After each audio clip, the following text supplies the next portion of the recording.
Hello friends, welcome on my YouTube channel Commerce Queen. Today we gonna learn about foreign exchange rate.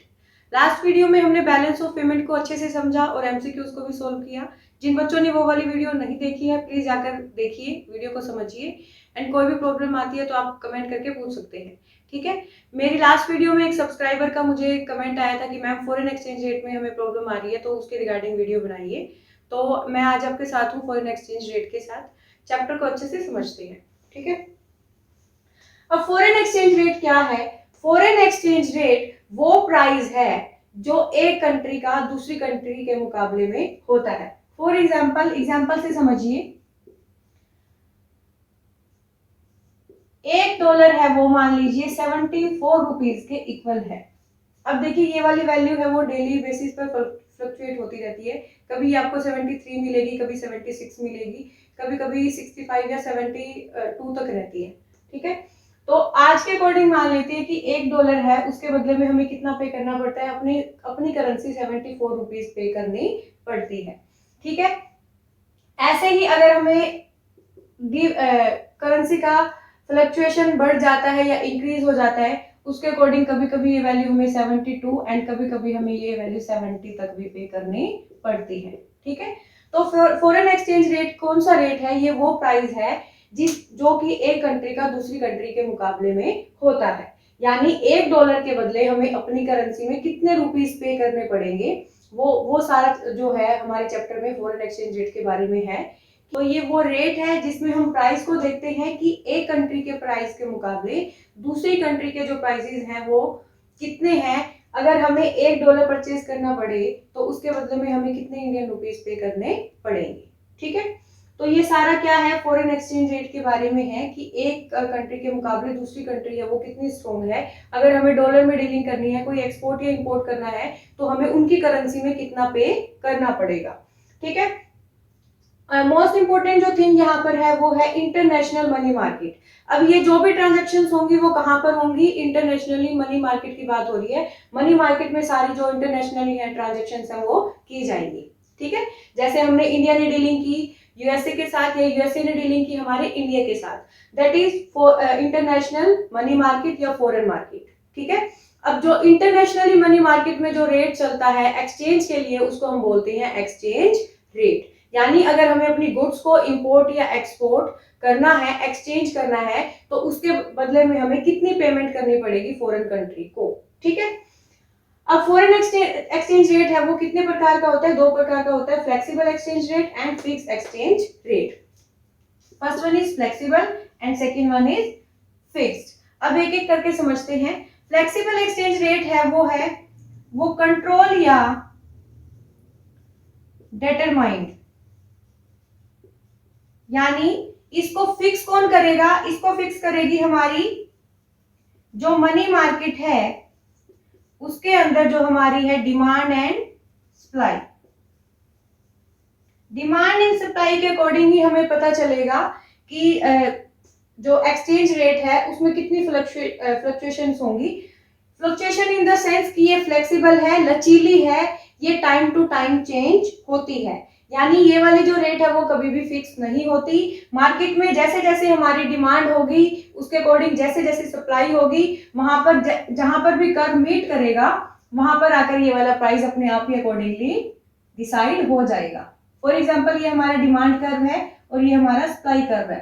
ठीक है, demand और supply के according यहाँ पर अपने आप ही प्राइसेस क्या हो जाएंगे? डिसाइड हो जाएंगे। और ये वाली जो रेट है वो टाइम टू टाइम चेंज होती रहती है, तभी इसका नाम क्या है? Flexible exchange rate. ठीक है, इसको कंट्रोल या डिसाइड कौन करता है? मार्केट फोर्सेस इसको डिसाइड करते हैं, that is market forces. Market forces हमें कॉमर्स स्टूडेंट्स को पता है, डिमांड एंड सप्लाई दो ही मार्केट फोर्सेस होती हैं। इनका कर्व जहां मीट करेगा वहां रेट अपने आप ही ऑटोमेटिकली डिसाइड हो जाएगी। ये हो गया हमारा flexible exchange rate. Second point है फिक्स्ड एक्सचेंज रेट। अब फिक्स्ड एक्सचेंज रेट क्या है? ऐसा रेट जो हमेशा क्या रहे? फिक्स रहे। ठीक है, ये हमेशा क्या रहता है? फिक्स रहता है। और इसको कंट्रोल कौन करता है? Controlled by government. इसको कौन कंट्रोल करता है? गवर्नमेंट कंट्रोल करती है कि जो फिक्स एक्सचेंज रेट है वो कितना होना चाहिए, जितने भी हमारे एक्सपोर्ट्स एंड इंपोर्ट्स होंगे फॉरेन कंट्रीज के साथ वो किस रेट से किए जाएंगे, मनी मार्केट के अंदर। कौन सी money market? International money market. ठीक है, I repeat, foreign exchange rate क्या है? ये वो रेट है, वो प्राइस है जो हमें एक कंट्री के मुकाबले दूसरी कंट्री को पे करना पड़ेगा। एक देश की करेंसी की जो वैल्यू है वो दूसरी देश की करेंसी की वैल्यू में के मुकाबले में स्ट्रॉन्ग है या वीक है, उसके रिगार्डिंग हमें बताएगा। इसके लिए हमारे पास पर्टिकुलर एक मनी मार्केट होनी चाहिए और वो इंटरनेशनली वर्क करे, यानी एक कंट्री दूसरी कंट्री के साथ डीलिंग करे, तभी हम उसको मान सकते हैं कि वो हमारे लिए फॉरेन एक्सचेंज रेट होगा। ठीक है, foreign exchange rate have two types, flexible exchange rate and second one is fixed exchange rate.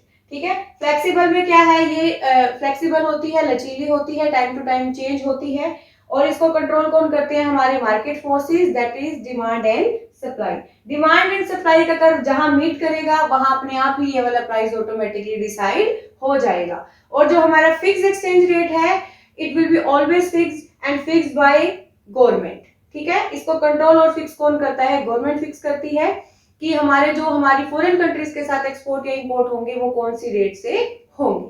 ठीक है, ये जो टर्म्स हैं बच्चों को देखने में बहुत बारी एक जैसी लगती हैं, बट जो सबका मीनिंग है वो डिफरेंट है, एक एक करके सबको समझते हैं। ठीक है, स्टार्ट्स फ्रॉम एप्रिसिएशन। अब एप्रिसिएशन क्या है? जब डोमेस्टिक जो हमारी करेंसी है, हमारी जो डोमेस्टिक करेंसी है वो है रुपीज, यानी जो रुपीज है वो क्या हो जाए? दूसरे देश के मुकाबले हमारी करेंसी की जो वैल्यू है वो इंक्रीज हो जाए। ठीक है, यानी डे बाय डे हमारी जो करेंसी की वैल्यू है वो इंक्रीज होती जा रही है। इट मींस हम थोड़े आत्मनिर्भर होते जा रहे हैं। अब हमें थोड़ा बाकी जो कंट्रीज हैं उन पर डिपेंडेंट कम रहना पड़ता है। जिन चीजों का हम पहले इंपोर्ट करते थे उन्हें हम कोशिश कर रहे हैं कि अपने ही देश में उनको बनाया जाए और हमें वहां से इंपोर्ट कम करना पड़े। ठीक है, तो इससे क्या होगा? धीरे धीरे हमारी जो वैल्यू है करेंसी की वो इंक्रीज हो जाएगी। ठीक है, जब ऑटोमेटिकली हमारी करेंसी है उसकी वैल्यू है, डोमेस्टिक करेंसी की जो वैल्यू है वो इंक्रीज हो जाए तो उसको हम बोलते हैं एप्रिसिएशन। ठीक है, और जो डेप्रिसिएशन होता है वो होता है जब हमारी करेंसी की वैल्यू है वो डिग्रेड हो जाए, रिड्यूस हो जाए, पहले से कम हो जाए। ठीक है, यानी हम अब थोड़ा इंपोर्ट पर ज्यादा निर्भर हो रहे हैं, हमें जो चीजें हम अपने देश में बना सकते हैं उनको भी हमें बाहर से एक्सपोर्ट करना पड़ रहा है। तो उस सिचुएशन में क्या होगा? हमारी करेंसी की वैल्यू है वो पहले से डाउन हो जाएगी। इट मींस डोमेस्टिक करेंसी है वो डे बाय डे रिड्यूस होती जा रही है, दैट इज डेप्रिसिएशन। यहाँ जो डेप्रिसिएशन टर्म लिया गया है वो हमारे अकाउंटिंग टर्म से लिया गया है। जैसे हम असेट्स में पढ़ते हैं कि जो असेट्स हैं उनकी वैल्यू डे बाय डे क्या होती है? डिक्रीज होती है। इट मींस अगर हमने आज कोई प्लांट एंड मशीनरी परचेज की है 10 लाख की, तो आफ्टर 5 इयर्स उसकी वैल्यू सेम नहीं रहेगी, वो डे बाय डे क्या होती है? रिड्यूस होती है। अब हम उस सेम मशीनरी को अगर सेल आउट करने की कोशिश करेंगे तो वो 10 लाख में सेल नहीं होगी, 2 या 3 लाख तक उसकी वैल्यू है वो रह जाएगी। यानी वर्किंग होने की वजह से डे बाय डे असेट्स की वैल्यू क्या होती है? रिड्यूस होती है। सेम यहाँ क्या होगा? बस असेट्स की जगह पर करेंसी आ जाएगा कि करेंसी की वैल्यू है वो डे बाय डे क्या हो रही है? डे बाय डे वो डिक्रीज हो जाएगी, कम हो जाएगी। ठीक है, अब इनको एग्जांपल से समझते हैं। फॉर एग्जांपल, पहले हमें $1 के मुकाबले 70 रुपये पे करने पड़ते थे। ठीक है, हमने कोई सामान परचेज किया जो $1 का है, उसके बदले में हमें अपने इंडियन रुपीज है वो 70 पे करने पड़ेंगे। ठीक है, ये बेसिक केस है। अब एप्रिसिएशन कब होगा? जब हमें उसके मुकाबले में कम पैसे पे करने पड़ेंगे। ठीक है, अब एप्रिसिएशन वर्ड से ये नहीं समझ लेना है कि हमें यहाँ पर वैल्यू इंक्रीज करके लिखनी है, नहीं, वो डेप्रिसिएशन वाला केस हो जाएगा। एप्रिसिएशन को समझिए, पहले हमें $1 के बदले 70 रुपये पे करने पड़ते थे, अब हमें $1 के बदले में कितने रुपए पे करने पड़ रहे हैं? 60 रुपये। इट मीन्स 10 रुपए पहले से कम पे करने पड़े, यानी हमारी जो करेंसी है उसकी वैल्यू धीरे धीरे थोड़ी मजबूत हो रही है दूसरी देश की करेंसी की बजाय, यानी डॉलर के मुकाबले में। ये हो गया एप्रिसिएशन का केस। अब डेप्रिसिएशन के केस को समझते हैं। पहले हमें $1 के बदले में देने पड़ते थे 70 रुपये, जो कि हमारा बेसिक केस है। ठीक है, अब क्या होगा? अब हमें $1 के बदले में देने पड़ रहे हैं 75 रुपीज। अब यहाँ डिफरेंस देखिए, 5 रुपीज का डिफरेंस आ रहा है। ₹5 में ये लगाओ, अगर एक ही डॉलर में ₹5 का डिफरेंस है, तो जब हमें करोड़ों में इंपोर्ट करना पड़ता है तो ये वैल्यू कितनी ज्यादा इंक्रीज हो जाएगी। ठीक है, यानी एक एक रुपए का यहाँ बहुत फर्क पड़ता जाएगा। इट मीन्स जिस वैल्यू को खरीदने के लिए, जिस सामान को खरीदने के लिए हमें पहले $1 के मुकाबले ₹70 देने पड़ते थे, अब उसी $1 को खरीदने के बदले हमें ₹75 पे करने पड़ रहे हैं। ₹5 हमें अब ज्यादा पे करने पड़ेंगे। इट मीन्स बाहर वाली करेंसी हमारी से ज्यादा स्ट्रॉन्ग हो गई है ₹5, और हम पहले से ₹5 क्या हो गए हैं, डिग्रेड हो गए हैं। इट मीन्स हमारी करेंसी है वो क्या हो रही है, रिड्यूस हो रही है डे बाय डे। ये था एप्रिसिएशन का केस और ये वाला था डेप्रिसिएशन का केस। ठीक है, अब आते हैं रिवैल्यूएशन और डिवैल्यूएशन पर। अब देखो, एप्रिसिएशन में था जब डोमेस्टिक करेंसी है वो राइज होगी यानी इंक्रीज होगी अपने आप। ठीक है, लेकिन रिवैल्यूएशन में क्या है, हमें करेंसी को रेज करना पड़ेगा, इंक्रीज करना पड़ेगा डेलिबरेटली। डेलिबरेटली का मीनिंग क्या है, जानबूझकर। जब हमारी देश की गवर्नमेंट क्या करे, जानबूझकर ऐसा केस दिखाए कि हमारी जो देश की करेंसी है वो इंक्रीज होती जा रही है, लेकिन रियलिटी में ऐसा नहीं है। डेलिबरेटली गवर्नमेंट क्या करती है, जानबूझकर ऐसे एक्शन लेती है, कोशिश करती है कि जो करेंसी है उसको रेज करके दिखाया जाए, इंटरनेशनली मनी मार्केट में ऐसा लगे कि हमारी वैल्यू है मनी की, लेकिन करेंसी की उतनी वैल्यू नहीं है। और ये डिसाइड गवर्नमेंट इसको रेज करती कैसे है, फॉरेन एक्सचेंज रेट को कम करके, ताकि हम मोटिवेट हो जाएं चीजों को एक्सपोर्ट करने के लिए और इंपोर्ट हमें कम करने पड़े। ऑटोमेटिकली क्या होगा, प्राइस थोड़ा स्टेबिलिटी में आ जाएगा, अपने बेसिक प्राइस पर आ जाएगा, और जो सिचुएशन है, जो मनी मार्केट में इतनी बुरी हालत है हमारी, वो थोड़ा सा स्टेबिलिटी में आ जाए, सिचुएशन थोड़ी सी पहले से ठीक हो जाए। ठीक है, तो रिवैल्यूएशन के केस में गवर्नमेंट क्या करेगी, डेलिबरेटली प्राइसेस को क्या कर देगी, करेंसी के प्राइसेस को रेज करके दिखाएगी, और वो करेगी कैसे, फॉरेन एक्सचेंज रेट को कम करके। ठीक है, अब डिवैल्यूएशन में क्या होता है, जब गवर्नमेंट क्या करेगी, डेलिबरेटली रिड्यूस कर देती है किसको, डोमेस्टिक करेंसी को। ठीक है, डिवैल्यूएशन के केस में कैसे करेंगे, फॉरेन एक्सचेंज रेट को इंक्रीज कर दिया जाएगा, ताकि जो करेंसी की वैल्यू है वो रिड्यूस हो जाए और अपनी स्टेबिलिटी पहले वाली फॉर्म में बेसिक प्राइस पर आ जाए। दोनों ही सिचुएशंस का यूज कौन करती है, हमारी गवर्नमेंट करती है, ताकि ना तो जो करेंसी है वो अप्रिशिएट हो और ना ही डेप्रिशिएट हो, वो बिल्कुल बेसिक सिचुएशन में आ जाए। ठीक है, तो दोनों ही केस कौन करती है, हमारी गवर्नमेंट करती है, foreign exchange rate money market को। तो फ्रेंड्स, ये था हमारा appreciation, depreciation, revaluation and devaluation का केस। ये बहुत ही इंपॉर्टेंट टर्म है।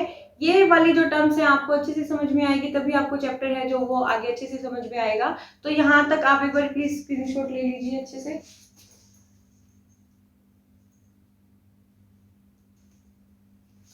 डन। सो फ्रेंड्स, बाकी का जो चैप्टर है वो हम नेक्स्ट पार्ट में करेंगे, क्योंकि अभी अगर इसी पार्ट में कंप्लीट करते हैं तो वीडियो बहुत लेंथी जाएगी। Okay friends, I hope video का फर्स्ट पार्ट है वो आपको बहुत अच्छे से समझ में आया होगा। So please like, comment, share and subscribe. Thank you, have a nice day.